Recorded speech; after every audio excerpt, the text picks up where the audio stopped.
गीता सार। अब मैं गीता का सार बतलाऊंगा, जो समस्त गीता का उत्तम से उत्तम अंश है। पूर्व काल में भगवान श्री कृष्ण ने अर्जुन को उसका उपदेश किया था। वो भोग तथा मोक्ष दोनों को देने वाला है। श्री भगवान ने कहा, अर्जुन, जिसका प्राण चला गया है अथवा जिसका प्राण अभी नहीं गया है, ऐसे मरे हुए अथवा जीवित किसी भी देहधारी के लिए शोक करना उचित नहीं है, क्योंकि आत्मा अजन्मा, अजर, अमर तथा अमेध है।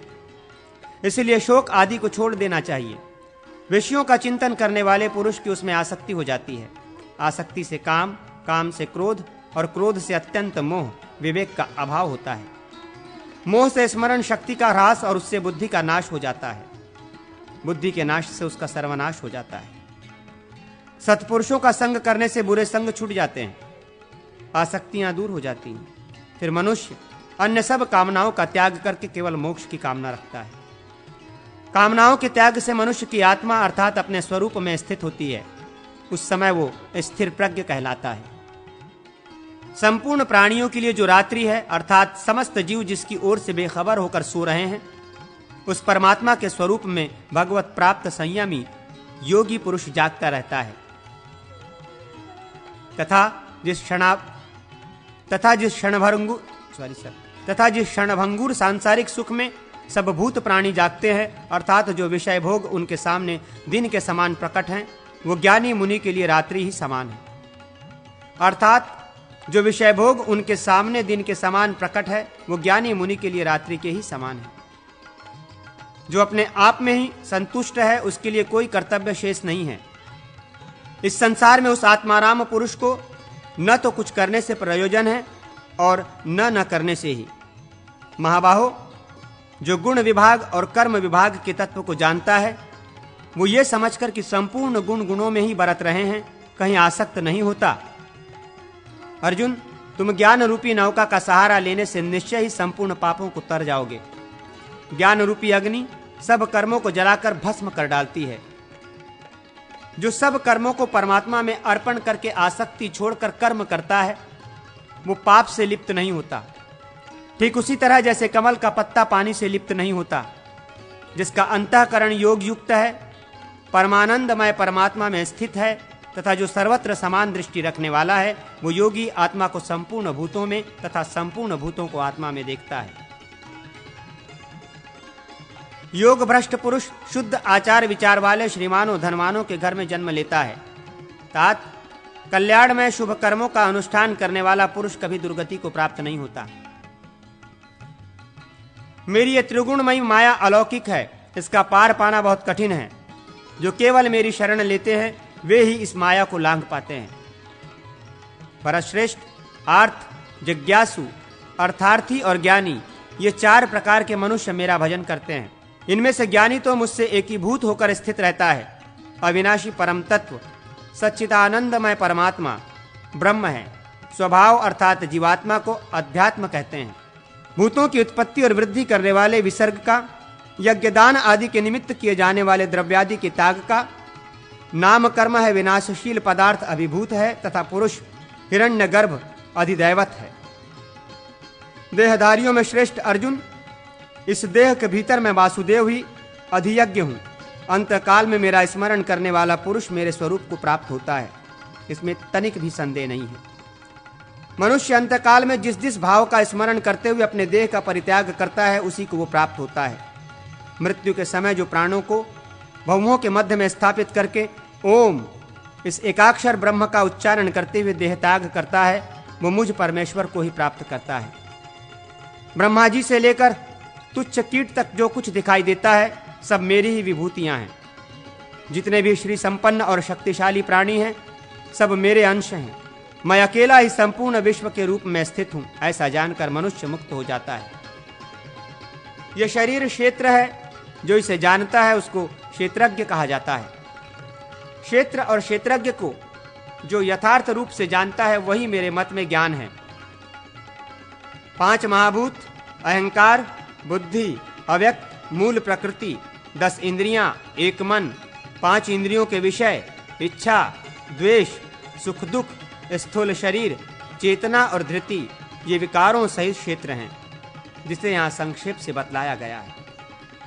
अभिमान शून्यता, दंभ का अभाव, अहिंसा, क्षमा, सरलता, गुरु सेवा, बाहर भीतर की शुद्धि, अंतःकरण की स्थिरता, मन, इंद्रिय एवं शरीर का निग्रह, विषय भोगों में आसक्ति का अभाव, अहंकार का न होना, जन्म, मृत्यु, जरा तथा रोग आदि में दुख रूप दोष का बारंबार विचार करना, पुत्र, स्त्री और गृह आदि में आसक्ति और ममता का अभाव, प्रिय और अप्रिय की प्राप्ति में सदा ही समान चित्त रहना, हर्ष शोक के वशीभूत न होना, मुझ परमेश्वर में अनन्य भाव से अविचल भक्ति का होना, पवित्र एवं एकांत स्थान में रहने का स्वभाव, विषयी मनुष्यों के समुदाय में प्रेम का अभाव, अध्यात्म ज्ञान में स्थिति तथा तत्व ज्ञान स्वरूप परमेश्वर का निरंतर दर्शन, ये सब ज्ञान कहा गया है। और जो इसके लिए विपरीत है वो अज्ञान है।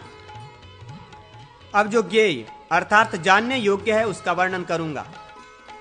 जिसको जानकर मनुष्य अमृत स्वरूप परमात्मा को प्राप्त होता है, ज्ञेय तत्व अनादि है और परम ब्रह्म के नाम से प्रसिद्ध है। उसे न सत कहा जा सकता है न असत। वो इन दोनों से विलक्षण है। उसके सब ओर हाथ पैर हैं, सब ओर नेत्र, सिर और मुख हैं तथा सब ओर कान हैं। वो संसार में सबको व्याप्त करके स्थित है। सब इंद्रियों से रहित होकर भी समस्त इंद्रियों के विषयों को जानने वाला है। सबका धारण पोषण करने वाला होकर भी आसक्ति रहित है तथा गुणों का भोक्ता होकर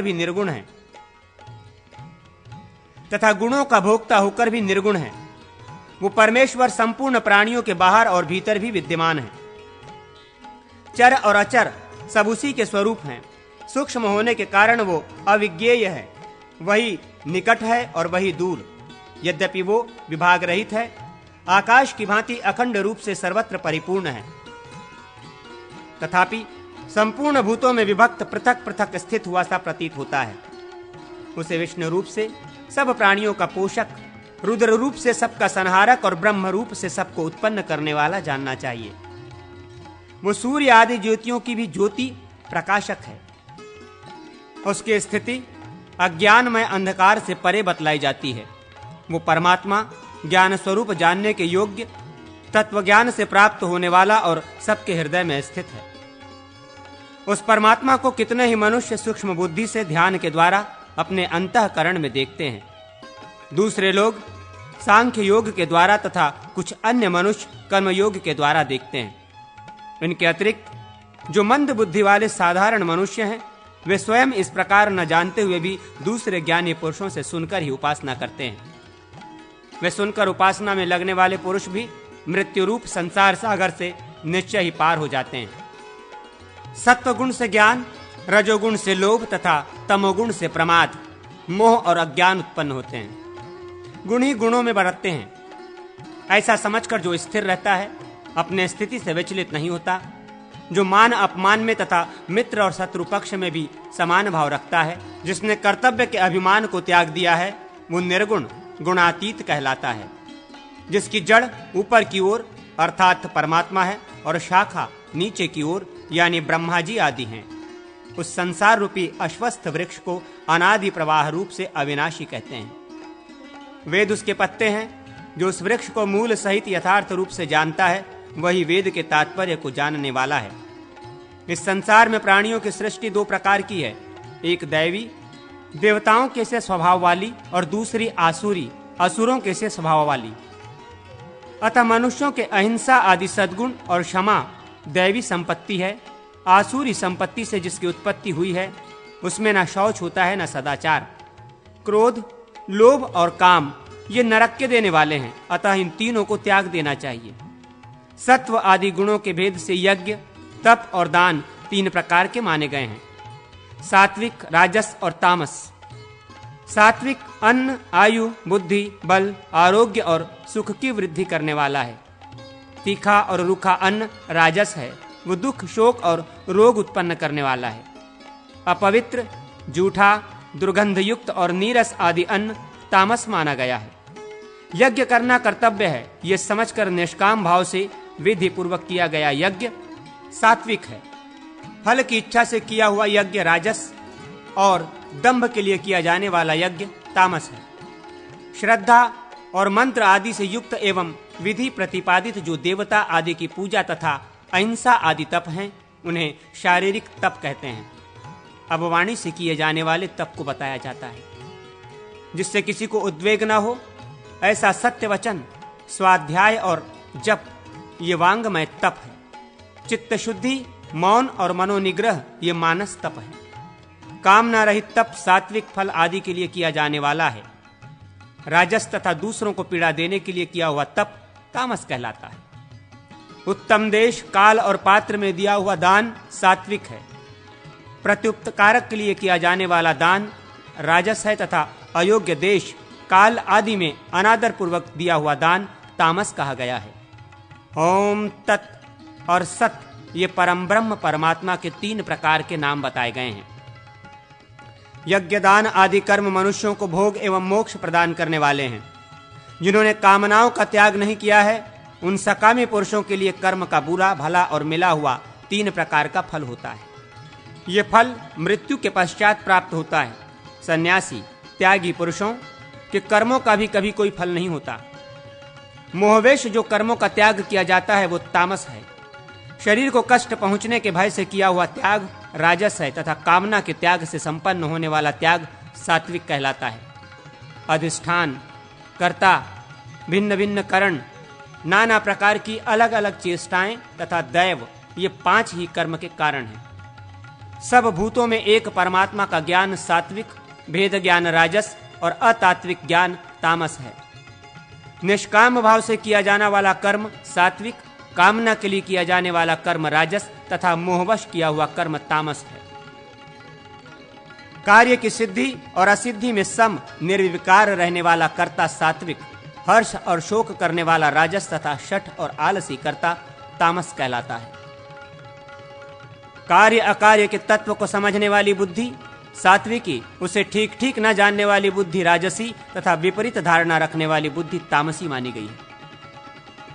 मन को धारण करने वाली धृति सात्विकी, प्रीति की कामना करने वाली धृति राजसी तथा शोक आदि को धारण करने वाली धृति तामसी है। जिसका परिणाम सुखद हो वो सत्व से उत्पन्न होने वाला सात्विक सुख है। जो आरंभ में सुखद प्रतीत होने पर भी परिणाम में दुखद हो वो राजस सुख है तथा जो आदि और अंत में भी दुख ही दुख है वो आपाततः प्रतीत होने वाला सुख तामस कहा गया है। जिससे सब भूतों की उत्पत्ति हुई है और जिसने ये संपूर्ण जगत व्याप्त है, उस विष्णु को अपने अपने स्वाभाविक कर्म द्वारा पूज कर मनुष्य परम सिद्धि को प्राप्त कर लेता है। जो सब अवस्थाओं में और सर्वदा मन, वाणी एवं कर्म के द्वारा ब्रह्मा से लेकर तुच्छ कीट पर्यंत संपूर्ण जगत को भगवान विष्णु का स्वरूप समझता है, वो भगवान में भक्ति रखने वाला भागवत पुरुष सिद्धि को प्राप्त होता है।